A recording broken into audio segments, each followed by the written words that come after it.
You know what? I just really love camaraderie of the team. I loved because people say, "Oh, let's make a film." They don't realize how No idea. challenging it is. Welcome back to the Lion Killer podcast. I'm your host, Derek Fury, the writer and director of Lion Killer. And today on the show, we have my first AD for Lion Killer, Miss Leah M. Jones. How you doing today, Leah? I've been doing good. I've been keeping busy, even staying indoors. I'm a nurse by trade, so we've been really hustling out there for the coronavirus, taking care of patients, making sure they're doing okay. Would you like to say anything about your short film work, your history before you got involved with Lion Killer, what you've accomplished? My brother and I, we have a business together, Morningstar Media Group, and we have been producing films. He's been writing. I've been directing some films as well. It's just been really fun. We also do theater. All right, so let's take a trip back in time. And how did you and I first meet? Well, we met in film school. Was it in acting class that we first met? Was it acting? I think it was Michelle Robinson's acting class, I believe. Yes. You were just very kind. You were very kind, especially when we had to get up there and do those acting bits. I'm like, Lord have mercy. Which is interesting because I know you've done a lot of film, but from my understanding, I know you pretty well. I know you've done probably more theater work than you've done film work. Would that be accurate? Oh yes, that's how I got my start in but you don't like theater. But you don't like acting.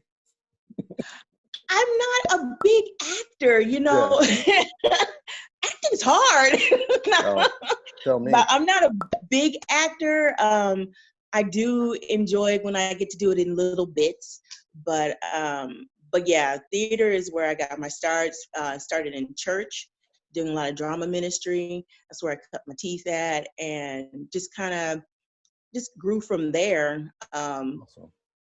I love working with actors. I love directing. I love the theater aspect of it, developing characters and stuff like that. So that's my fun. And I think that we had a few more classes together. Yeah, we had some classes together. One of them was, I can't remember. The marketing class?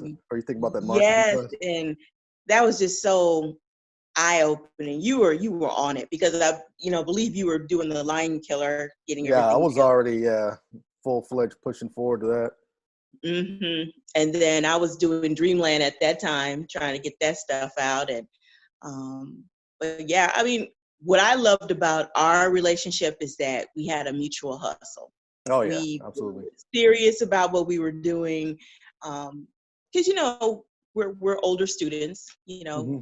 We're older students. However, it just made us more focused and more determined to do what we needed to do.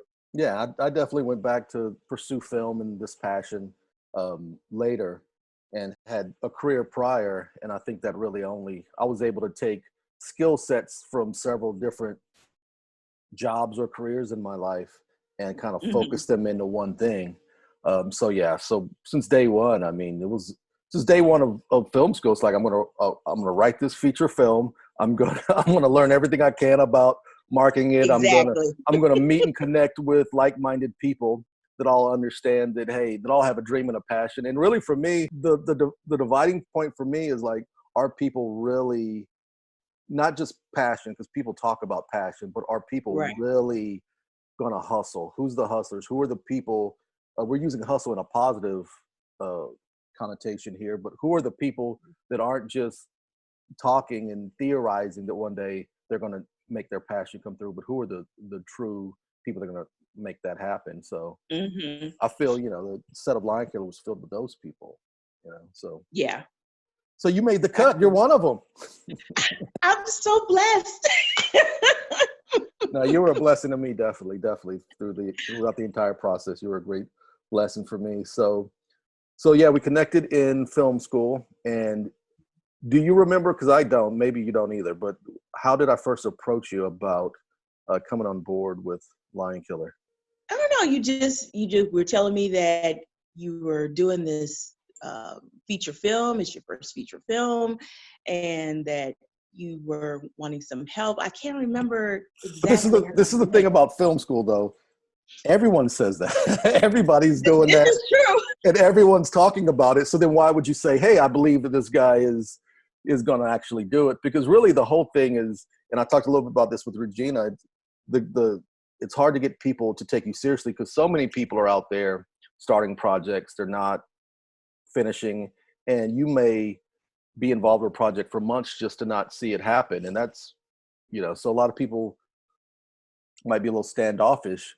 Why did you take this seriously versus other But you people? have to remember now, this is probably into a good, we've gone through a semester or two together. So I've observed you. I knew what you were about. I saw the work. I saw the hustle. That's what made the difference. Because yes, in film school, we have a lot of crazy, way out there, not realistic, like, It's a bunch of okay, yeah. artists, it's a bunch of Yes, artists, you know? very artistic in taste and flavor, but no, I saw you, and I saw the hunger in you, and you were together. You put it together. You were making it happen, Yeah. and I Yeah. saw it. Yeah. There was nothing going to stop. I was going to get it done. So, all right. So I convinced you somehow to become a part of this process. And you were there through a lot of the auditions, correct? The audition process? Yes, I saw some of the auditions. Matter of fact, I auditioned Matt. I was there when we auditioned Matt. When he first And came in, Red Matt Meehan, the male lead in Lion right, Killer. the lead. And what was And your impression of Matt when he walked in? he was the best one. He was the best one. He had the best attitude, Yeah. and he gave me the best read. Yeah. He gave me the best read. So he was a standout from day one, in your opinion.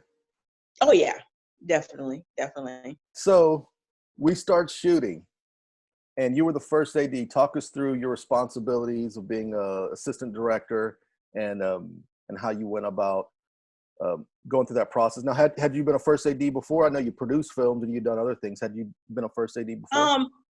I have been a first AD before, but it's only for shorts. Mostly I've done a lot of producing, and I did a lot of scripty work. But my responsibility for the Lion Killer was make sure that the schedule was right, call sheets, communicated with you as a director and the cinematographer, with David, making sure those shots were right, coordinating with Anna, who did the set and the set dressing, and also with Kevin as well, making sure that the lighting was right and the sound, and make sure we were on time, and just kind of be a little taskmaster for a little bit. Kind of wrangle the actors a little bit, not too much, because really that's what that was pretty much your territory, but Yeah. just kind of run And a what tight that ship. does, and the great help for anybody who's watching this or listening to this, who's just trying to understand about the filmmaking process, it was a great help for me, because if I've got to do all that, that's less attention I can spend working with the actors, making sure this scene is going to be done well, done not just well but fast, because this was an indie film, so time is of the essence. So whereas maybe Fincher's known for 20, 30, 40 takes, uh, I couldn't do that. We couldn't afford that. We didn't have the time, and so we really had to make sure everything was done as expedient as possible. And having a first AD who can handle a lot of the logistics of the set, because really you were kind of like a first AD slash production manager, maybe UPM possibly, and there's already so many things I have to deal with, because I was directing the film, acting in the film. I did the on-set audio, so I recorded all the audio on set. And then you've got to work with actors. You've got to communicate with Kevin, who's lighting it, communicate with the camera department, and having you there to kind of take some of that weight, really focused on helping move the project along. So I really appreciate it. I think you did a great job. What'd you learn along the way? You know, I drew a lot of my ability from production with plays, Mm-hmm. because basically that's what you're doing. You are moving the whole production along. I Keep it learned moving. how to deal with, huh? Keep it moving, right? Yeah, keep it moving. I also learned how to deal with different people's personalities, um, and coordinating. I think one of the challenges and the funnest things that we did was coordinating those big scenes with the extras, when they had to come and do the Jiu-jitsu and yeah, jujitsu, all rolling around, and it was just fun, and they were so excited, and that was a fun experience. That was like a big deal on the set. so I mean, it was a micro budget film, but we kind of broke a lot of rules because what people say micro budget film, limit your locations as much as possible and limit your cast as much as possible. So you get a lot of small independent films that's maybe set in a house with 2 or 3 characters, Hmm. and we did that, but kind of found a way to make it look bigger than it was. One thing in particular was there's 2 rival gyms. That was in one gym's just 2 separate areas in the same gym, Rock Solid Hmm. Taekwondo and Katie. And we just painted the walls in one area of the gym and made that a more darker, menacing feel for our Victor character. And kind of left Rock Solid the way it looked at that time because they were kind of in between refurbishments. Hmm. But we would a lot of indie films, and I was scared to bring in extras. I don't know how you felt, but I'd never really dealt with a lot of extras, just doing short films and whatnot. But another great thing was because it was a niche film Hmm. about the culture of jujitsu. The jujitsu community was so excited about it and so welcoming. So I think you're right. Everybody that came in, if we were running a little late, everybody understood. Um, Hmm. Really, I just ran a class. I know how to just bark out a class because I teach jujitsu, and everybody it was like they'd all done this 1,000 times, Right. So how'd you feel about? So you enjoyed working with the extras, and were I you were you, did, were you and scared at first? Because I was a little intimidated to work. Because that first day we had extras, we probably had about 30, 25 maybe. yeah, it was a big cast. I wasn't nervous because it reminds me of theater, and my brother, he loves to write plays with like 1,000 people in it, basically. Epic. So um, the you said something very interesting. You said that, these guys, they do jujitsu all the time. So it would be different if we had to teach everybody everything. Yeah, That yeah. that would have been hard. But because these guys, they already had a camaraderie with each other, a common bond, and they were excited. I mean, how many jujitsu films are there Yeah, out there a right couple. now? Yeah, yeah. Right. Including Lion Killer that I know of. There's a few down. Right. There's a few down the pipe. I think Nicolas Cage has a movie coming out entitled Jiu-Jitsu, and I think the director from Narcos is doing a show for Netflix that revolves around Jiu-Jitsu and possibly the Gracie family. But yeah, I think there was just one other that I knew of, which was David Mamet, the great David Mamet's movie Red Belt. Hmm. So doing a niche film for a niche audience, uh, one is it's a passion of mine, so I think that came through with the authenticity of the film.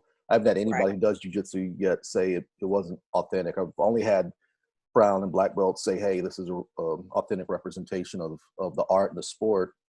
But I Hmm. mean, it helped out so much because of that day I'd mandated the extras had to at least be blue belts because I knew Right. I would just I'd stand behind the counter, bark out, forward shoulder rolls, and you would have people just I believe I just said line up. They know exactly how to line up. I Yeah. don't have to say, okay, we need 5 rows of 10 people. I just said line up. Everybody lines up. Forward shoulder roll. They just did forward shoulder cartwheels. People did cartwheels. Right. Right. So it was a lot easier. So I would just say, hey, if anybody's out there looking to make a movie do something about stuff you know and involve the people in that community, it'll make your life so much more easy. So then we And, go.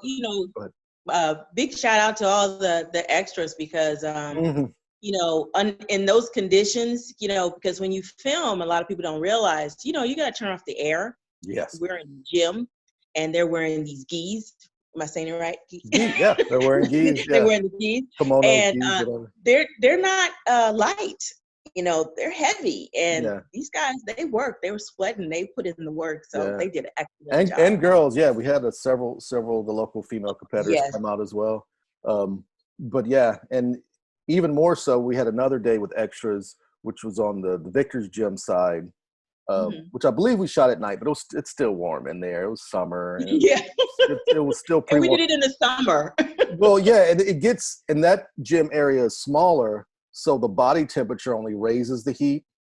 So we had probably about 10, 15 people in there that day, just sweating, just in a sauna, just sweating. So you're absolutely right. A big shout out to everyone who was an extra, who donated their time and supported the film just with their talents and knowing jujitsu. So then we go on, we start production. Well, we're already deep into production. We've already done some of the stuff with extras. Any memorable moments that stand out to you that I loved shooting at night when we did that night when it was cool? scene. When it was cool? Yeah. I like that. I loved, you know what? I just really love the camaraderie of the team. I loved, because, people say, oh, let's make a film. They don't realize how No idea. challenging it is. Yeah. And even with us who have, gone to school or worked on different people's projects, when it's your project, you're facing challenges that maybe you hadn't anticipated, some strains. So the fact that we were all able to come together and, because we had ups and downs in that production. So it's like definitely. to be able to come together and be like, yeah, we're believing in you, in your vision, and what you have to do. I admire that. And those are things that you don't forget. Those things you don't forget. Now, what about the? Well, thank you first of all. But what about the? I have a memory of when we shot it was the Galveston scene, but it was really a local carnival that, set up shop. My memory is that. Now you tell me how your memory is. Everybody's there on set. The girls and Kevin all go and eat, and the rest of us are just there working our butt off. Oh, the carnival scene! Which was my fault. That was a great day. Yeah, for her. It is, just to let you off the hook, it was my fault because I think at first, because I'd even said, look, I don't want to bring too much attention, and there's, 10 of us here or 8 of us here. If we worked as a smaller unit, it'd be better. And I think I gave y'all a bunch of tickets, and y'all rode the rides. And next thing I'm just getting a text from my wife, B, who's the producer. Oh, we're over. we're eating Mexican food and having margaritas. We're Mambas. Yeah. And the camera department and the 2 actors, Regina and Matt, we're just running and gunning around this carnival, hoping no one stops us. Yeah, that was a fun day. I mean, just, what I love? I love the resourcefulness of an indie film, because if initially, yes, we were supposed to go to Galveston and do all those things, but I don't know. One little thing will set you back. Well, one little thing will set you back. If it rains and you have to postpone half your day or a whole day, yes, you're behind. So I don't remember what actually happened, but anything could happen to push you back from a big, because I think we'd set like 1 or 2 days to do a big thing. Like we're going to go to Galveston shoot, or maybe we'll go, maybe, 1 or 2 of those. The rest I wanted to keep in, keeping a closed set. But, so yeah, it was completely resourceful. I don't know if that was it must have been B's idea, because I know that carnival was by where we lived. Right. I was coming to work, and I noticed that there was a carnival there. Okay. And I stopped off and I was like, hey, what about this? I took pictures and sent it to you. Okay, so that was your idea. Okay, well, thank you. You're welcome. And this is the thing. This is the thing. Like people, when you're on set and you're the director, you're kind of the guy, or you've got a million things in your head. I think a lot of people tell me things or send me things, and what they'll get is okay, yeah, and they think you've dismissed it, but really there's just a ton of things, and that thing might come back around. Probably will. If it's a good idea, it'll come back around. Like, hey, but of course I can't even remember where it came from. But I'm going to give you all the props. Thank you, because that did save us. And it provided a lot of mise en scene for the film, because that scene really pops, and the lights, and basically we went out and did a run and gun shoot at a carnival for everyone that's listening, but for the first date scene between Michael and Noelle, the two lead characters. And we basically had hundreds of extras that didn't know they were extras. Exactly. That it's the best time in history to do something like this, because 10, 15 years ago, if you had a camera, people are being silly in front of it, strangers, or, but now people are so used to it. They're so used to it. No one even looked in the camera. In fact, all the scenes that I cut together, people's backs are to us, or no one's interested in what you're doing. And no authority, no manager of the carnival came to us and asked us what we were doing. So it was just a great, it was a great fun. I think it was a little more fun for you guys who were over at Mambo's. We did ride the Ferris wheel. I have footage of that. I'm going to send it to you. Yeah. Well, yes, please. I'll cut it in. I'll cut it in here. Okay. But yeah. So to me, that was a fun. It was work, but it's Houston in the summer at dusk. It's still a little humid, still a little uncomfortable, but it was fun for me. Well, that was a standout moment for me. Definitely. So, any other moments, or that's what about the? Go ahead. I was gonna say, in indie films, you wear many hats, and I was able to wear my nurse hat at one point. Let's be clear. Matt showed up with like a cut on his like he had cut his foot or something at the house and showed up. Right. I want to make that clear so no one thinks we had an accident on set. And I think B or somebody was trying to take a picture of you putting a bandage on, and I'm like, don't take the picture. It's going to look as though he was like injured. He got injured on set. Exactly. But yeah, no. What did he say he did? He stubbed his. He cut. I don't know what. Yeah, he was doing something like some move or whatever. He's messing around, and I believe he ended up cutting himself. But just silly stuff like that. Just I mean, it's fun because as an AD, you're not just, of course you're trying to make everything move along, but you also develop a lot of relationships, getting to know people, encouraging people, kicking them in the butt when they need it. So it was a good role for me. Now, another thing that you did do for our movie is you allowed us to shoot in your home that you're at right now. Yes. So I think I always just assumed you would, and I don't even know if I ever asked. So if I never asked to use your place, I apologize. I think it was just always an assumption. Oh, we can shoot at Leah's house, right? So you know what? My house is the film house. I'm like, I mean, one of the blessings about having a home is that you could do things like that, and locations are tough, because you don't want to have and expensive. Yep. Mm-hmm. And so I more than happy to open my home to the production and to you guys, and because like I said, y'all are like family. At this point, it's like, come on in. So what scenes did we shoot? I know we shot. Let me pause this for a second. My Shih Tzu is acting up. I believe where I was going was the scenes we shot at your house. We shot Matt and Mrs. Love Master Coming That's through your the front door. door. So there's an Mhm. exterior shot of that's your house, and then there's the scene at the door. But also your bedroom, you allowed us to come in and shoot, which was Noelle Regina's Mhm. scene, Regina said, yeah, yeah. which was real nice. I think it was lit nice and well. What was that experience like having all of us in your house for?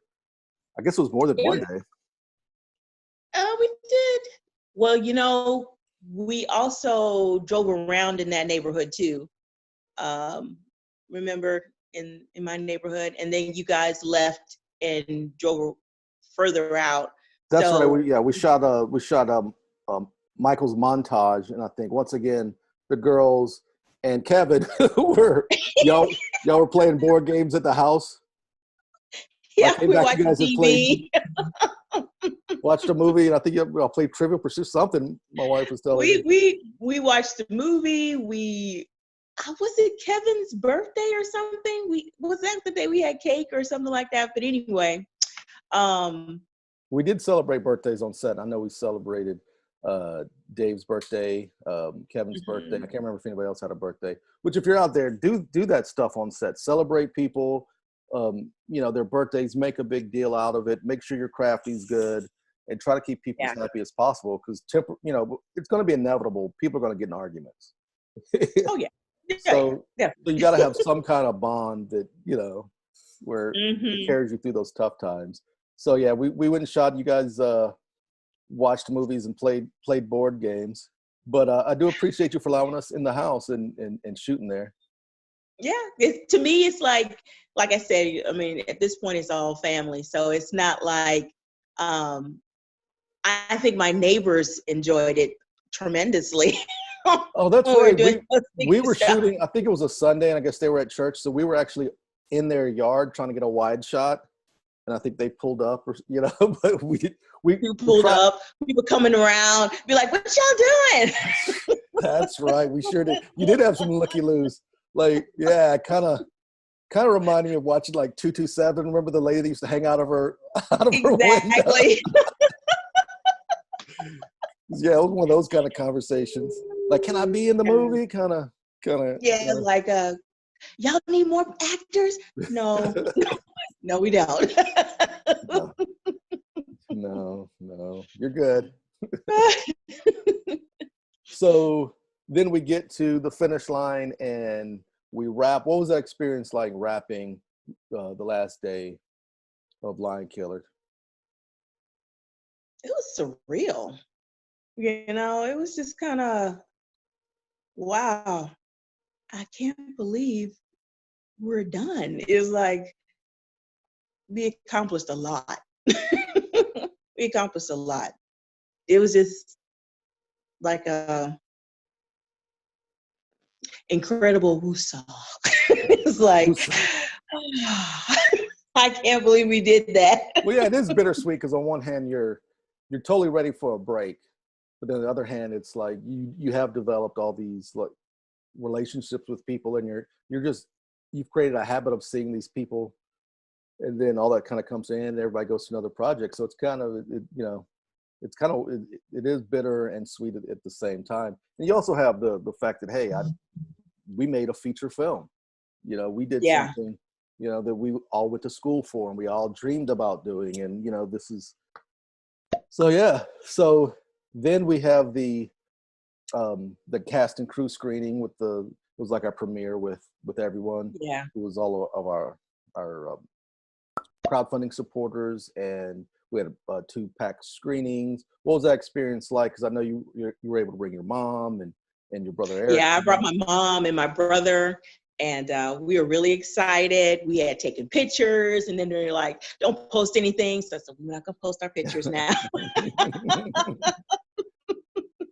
But my mom was really excited. She was like, "This is what you've been working on," and just to see it from beginning to end, it was just amazing. It was more than what I could have ever thought it was going to be. It was really good. Yeah. I was really happy. Well, once again, to other filmmakers out there, it's like I take that very seriously. Like I hold that as there's like a weight on me for that. The fact that other people have given so much of themselves to this project, they need to have this kind of release. They need to, I can't just, because I know filmmakers that have done a complete feature and have canned it. And the first thing I ask them, well, what about the actors? I start thinking about all these people that gave so much of themselves for so many Yeah. weeks, and you're just gonna can it because you don't think it's up to par. But I really hold that very seriously, that a lot of everybody works so hard um, on the set, and they need to have that moment where they can bring their loved ones and they can watch it and they can say, we did it. I think that's an important part.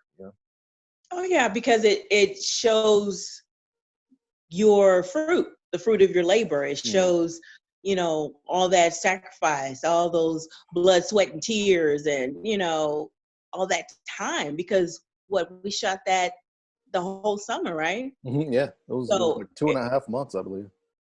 everybody gave up their summer. Yeah. We all could have been doing something else, or travel somewhere, doing things. But we committed our time to doing this project because this is what we believed in. And it gave us opportunities to do things that we would not have been able to do. We couldn't walk on the street. I couldn't walk off the street into somebody's studio like, I'm an AD. I'm a director. Yeah, but No one's going to do that. And just to be able to um, have your victories, make your mistakes, learn your lessons. These are valuable yeah, experiences. in a place where we're all doing that, me including, we're all making mistakes. We're all learning on the job. And that's another thing, another weight that I carry with me, the fact that, and I believe I told everybody in the beginning that, hey, you're not going to get rich off this film, but it can be one more step, one more brick, in the foundation to get you. It's one more rung that will eventually get us where we want to be. And if we all create these rungs together, we can all eventually rise together and do something great. And I do take that very seriously. Like, come do this project. We're gonna finish it. you're gonna be able to you're gonna be able to show people that, and you not only IMDb cred, but there'll be something there that you can actually use and move forward with. So I take that very seriously, and I hope other filmmakers out there don't just take it as, oh, come do my thing. I want us all to feel like we're all getting something from it. I do have one last question, and that is, what is the biggest lesson you took away from Lion Killer? Mm.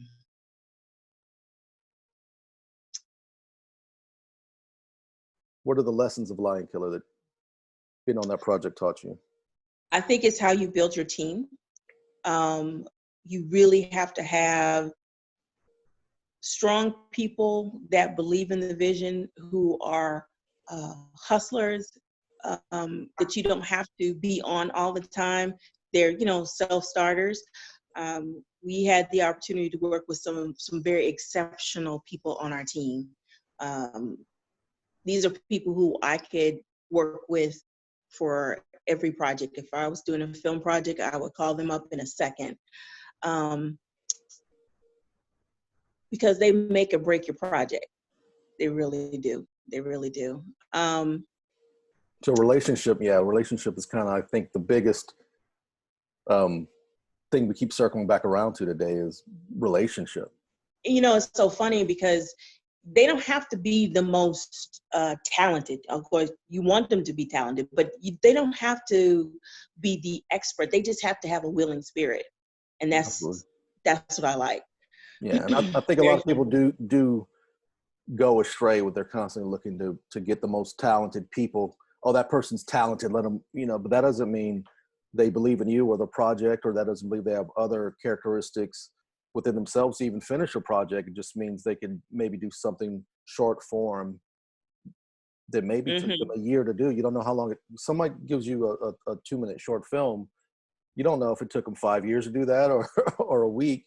Exactly. So in a project like Exactly. this, I totally agree. It's who's willing and who's going to stay the course, and who's going to charge up the mountain with you. Mm-hmm. I Absolutely. keep Absolutely. saying, it's being the guy, being the director, being the filmmaker that's really responsible for the project, I constantly felt like, I'm charging up the mountain and I've got to bring these people who, who they got rakes and hoes and all kind of stuff. Right. Pick up what you got. Just pick up what you got and just storm the mountain with me, but if we keep going and we keep making momentum, we're going to get there, So Yeah. I want to thank you for being one of those people that definitely stood by my side and grabbed your yard utensil and just My hoe. yeah, and just charged up the mountain. Any last words? Well, right now I am, we just released a project I've been working on for about a year with Kelvin McClendon on a project called My Redeemer. And it is on all social platforms right now. You can look it up. It is an audio movie. It has voiceover acting, gorgeous music, and it tells why we need a redeemer in this world, why we need Jesus in this world, and seeing how this is Holy Week and Easter is just around the corner. It is something worth listening to. So yeah, in the age where we listen to a lot of podcasts, we consume a lot more audio content now than ever. Any new short films, plays, what's new for Leah? Right now, I am in pre-production with a play. It's called The Hedge. John J.L. Landry is the writer. He is also an actor in it as well. So we've already finished casting for it. We are supposed to be rehearsing next week, but because of all the Corona stuff, we've had to push production back. But it is coming. I believe we'll be doing it in September. So that's a play that I'm working on right now. Well, I know it'll be successful. I have been to Leah's plays, and they're great. If you're in the Houston area or if she travels to your area, definitely go see it. So thank you for coming in today, Leah. Thank you for donating your time today. And thank you for being part of my first feature film. I couldn't have done it without you. Thank you. Thank you for the opportunity. Love you, Derek. Love you too.